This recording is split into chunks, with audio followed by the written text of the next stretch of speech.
other microphone wanted to come along with me for a ride.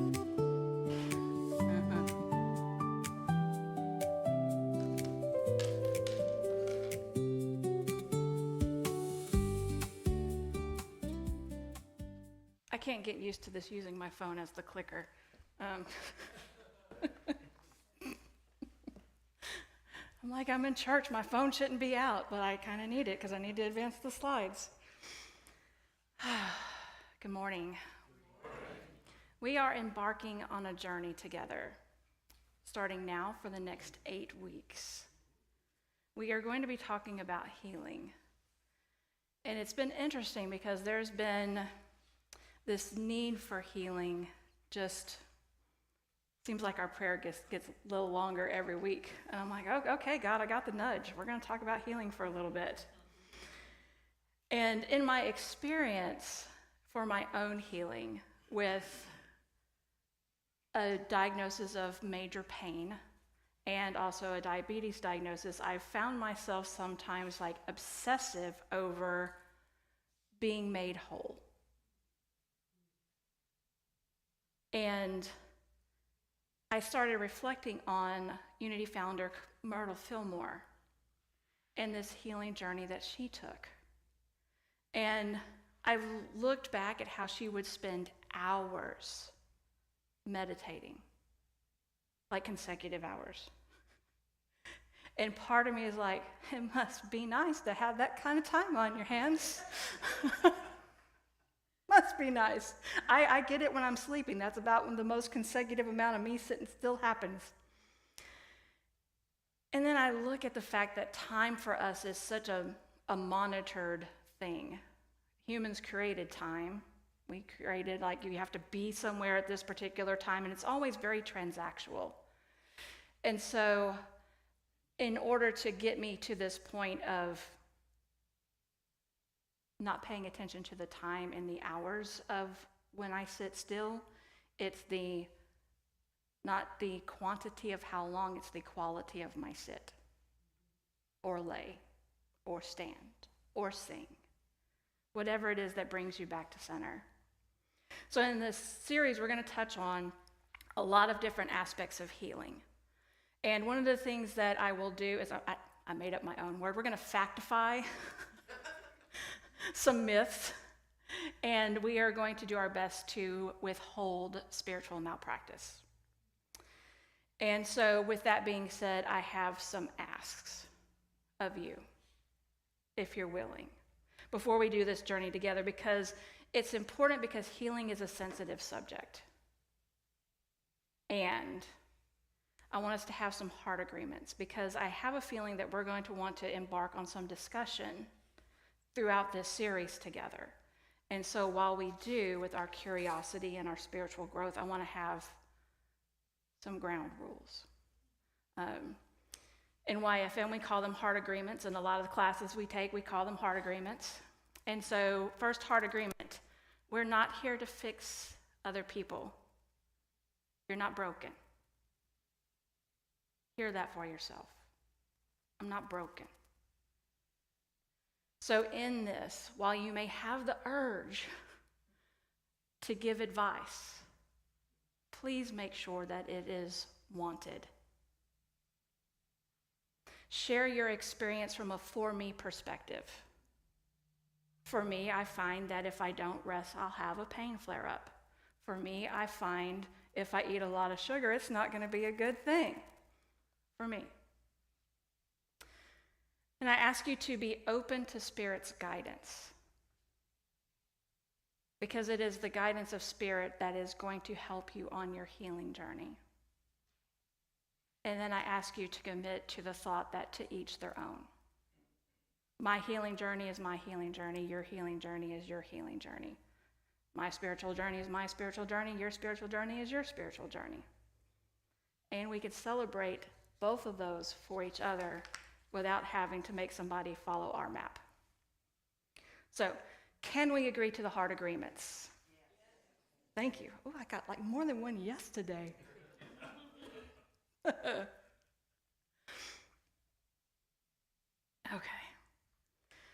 So, one of the things that I've discovered is being healed and being cured are not the same thing. Let it sit with you a minute. Being healed and being cured are not the same thing. That's a heavy thing to wrap your head around. And I know you're thinking like, okay, Revless, like what's the difference? So we're going to use a little bit of scripture to move us through that difference. And we're going to look at Luke 17, 11 through 19. This is the story where Jesus cured the 10 lepers. And it's so interesting how the difference is noted within this scripture. So there were 10 lepers, and they were seeking healing from Jesus. And all 10 of them, all of them were cured. And when one of them returned to give thanks, Jesus said, "Didn't I heal 10 of you?" And one came back. Where are the other 9? And he often tells the one, so he says, who happens to be a Samaritan, and that is key also to this scripture. Your faith has made you well. That is not the only time in scripture that you hear your faith has made you well.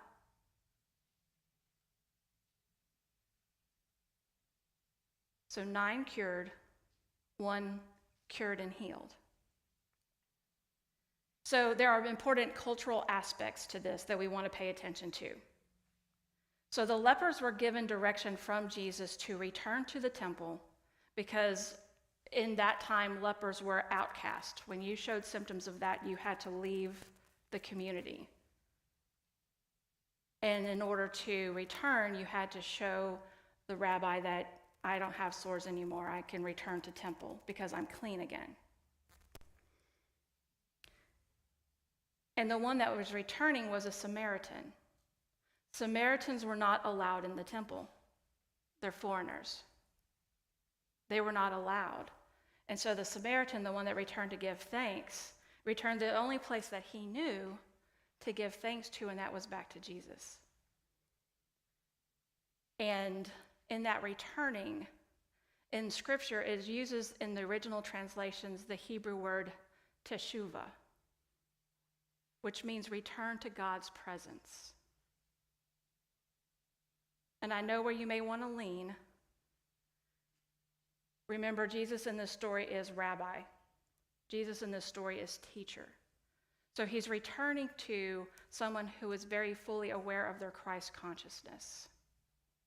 And the word sozo is Greek. In some translations it means saved, in some translations it means to be made whole. So this isn't the saving in the terms of the traditional way that we hear being saved. This is you're made whole.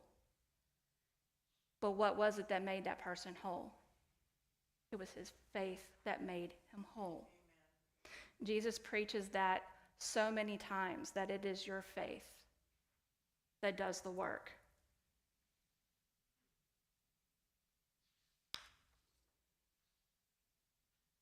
So I don't want us to misinterpret the term being saved here. And metaphysically, Samaritan means mixed truth, worldly and spiritually. And Israelite means that it is a religious thought, more in the lines of religious law. Think Sadducees, Pharisees, very law-oriented. And you have the Samaritan that comes in, and it's a both and. Worldly, spiritual, both and. It really leans to our human experience of what we go through in life. So while the Israelites were clean and they could return, the Samaritan, recognizing his oneness with God, was healed, recognizing spiritual truth. It is indicated here that your faith has made you well. It's the faith that the Samaritan provided the wholeness. The foundation of healing is at one-ment with God. When you smush at-one-ment together, it's atonement. It is that returning to God's presence. It is returning to that place that feels like home. Like in that song, when you look at yourself in the mirror and you hear that song for you, see that divinity reflecting back at you, that presence of the divine. One of the first things that we do in unity for anything, good, bad, ugly, is prayer. And one of the prayers that Myrtle said every day was one that was written by Hannah Moore Kohaus. And it goes like this. God is my help in every need. God does every hunger feed. God walks beside me, guides my way through every moment of this day. I now am wise. I now am true, patient, kind, and loving too. All things I am, can do, and be through Christ, the truth that is in me. God is my health. I can't be sick. God is my strength, unfailing, quick. God is my all. I know no fear, since God and love and truth are here. Every day she said this prayer. And Charles Fillmore reflects on this in the book Jesus Christ Heals, and he says the prayer of faith is not a petition to a personal God asking for special favors. It is the soul's affirmation of its at-one-ment with the infinite spirit of health and life. The foundation of healing is at-one-ment with God. Spirit, Allah, universe, whatever you name, you give for the thing that is bigger than you.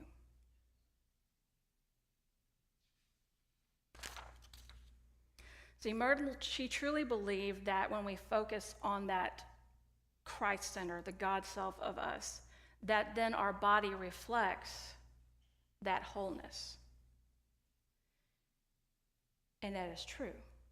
And I also think it's bigger than that. So hear me out. Let's look at some things that might need healing that may not be a physical symptom or dis-ease of the body.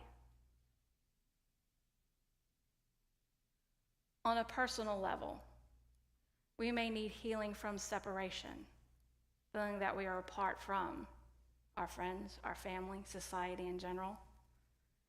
We may need healing of shame, something that happened in our past, something that's happening right now that we feel shameful about. We may need healing from grief and how to move through the grief process. Sidebar, grief doesn't start and stop. We may be wanting to heal from unforgiveness, from fear, from identity collapse. And you'll find that as you spiritually grow, you're not the same person you were a year ago, 5 years ago, 10 years ago. And we may need healing from spiritual disillusionment when Scripture is used to oppress instead of uplift and encourage and empower. That way we become feeling like that's not for me because it hurt me.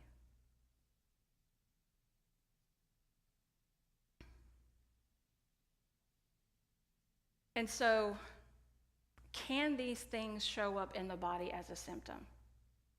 Yes. Are they always the cause of a specific disease? At times, yes. At times, no. At times, maybe. Because it's complex. It is so complex. So here's what is imperative that I want you to know. You are not the cause of your illness if you're experiencing illness right now. You didn't cause it. Myrtle did not cause her contracting tuberculosis. She got tuberculosis, and then she utilized her at-one-ment to foster the healing process. And it didn't happen overnight. This was years of time, years of meditation. And even Charles went through a similar healing process. When he was little, he broke his leg in an ice skating accident, and it broke his growth plate. So one leg was shorter than the other. And throughout his life, after he learned the practices that Myrtle had, his leg grew. 2 inches, I think. But not to the full length. But that did not stop him from recognizing the wholeness that is him. That centering, that God presence that is him. He recognized and connected the fact that he was already whole.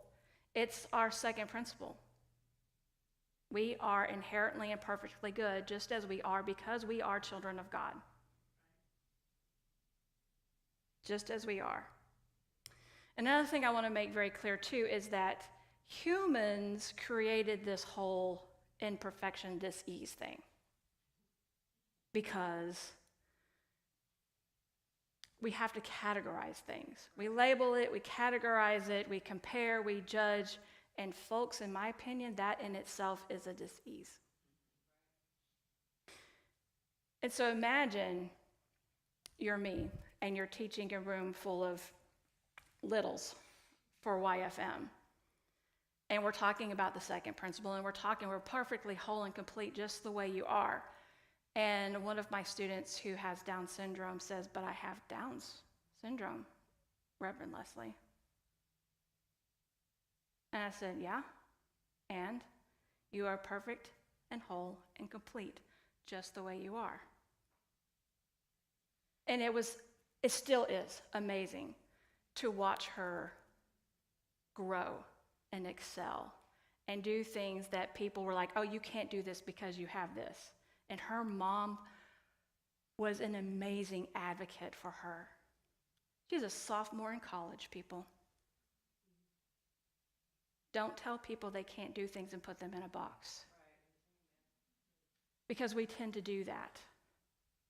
And so let's try to not, with whatever limitations we have, whatever limitations we think may appear for other people.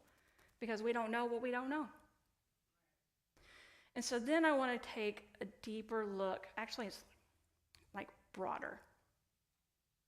Hold on, I got to warm up my finger so that my phone will feel it so that I can advance the slide. Okay. My hands are cold. So we're going to look at it collectively now, collective consciousness, where we may feel that we may need healing from division, healing from grief or trauma, collective grief or trauma.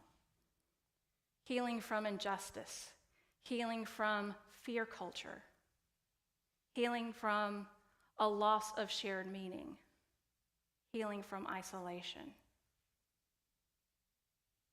And that fear culture is a sneaky little critter. Like, how many times when you're off to buy something and they're like, "You don't want your skin to be all like leather outside. You need this moisturizer to keep you looking young forever. You don't want to look like a little old witch." I mean, they didn't market it like that, but you get the idea, right? They bring fear to get you to buy whatever. And that's the way it is kind of around the whole entire, everything we touch. So we collectively categorize, we collectively label, we collectively judge, and now you can see why, perhaps, that we are in need of healing and not curing. Perhaps we are in need of a foundation of healing of at-one-ment with the divine. At-one-ment with God, at-one-ment with each other, and how we divinely express uniquely as God within us. And if we did that collectively, y'all, if we did that collectively, and even if we start just right here, that you find the person that gives you just the rub. Like, I just, and they too are a child of God, perfect and whole, warts and all. And if we started collectively to hold that for one another, to see that truth, then there would be a healing certainly taking place. And we have work to do. We have work to do to make it to where we can experience that healing movement, that healing energy. And so I have another ask.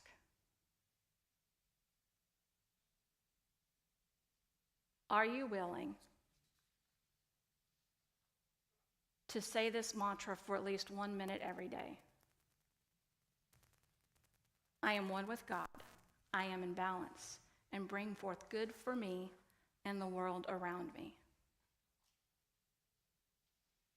And if you're like me, I like to put things to music. And yes, I use Suno to help me put it to music because time. So if you scan the QR code, you will see a song will pop up. You click the link. If you click it now, it's going to play. So if your phones aren't on silent, we're going to hear multiple versions of that song. But I printed these out for you guys, the slide, and the instructions on how to do it, so that you can repeat this mantra. I am one with God. I am in balance and bring forth good for me and the world around me. And I will be curious to see what your week is like. I'd be curious to see collectively, like, how your own nuclear you world changed, how your household changed, how this community changed, how our neighborhood changed, and out and out and out. Because if we are one with God and we stay in balance, then good is like a given. Good is, it's forthcoming. And so I invite you to do that. When we return to the presence of God, we are at the epicenter of the capacity to heal. We are in it. We are right there. All the power you need, all the time you need, all the everything you need is right there when you return to the presence, teshuvah. We are operating from divine consciousness. And when we do that, we are in that command station that's going to guide a receptive world to recognize that we are indeed made whole. And I think the more often we do it, the more often the outer world may be open and receptive to hearing it. So let's get to work. Shine on, y'all.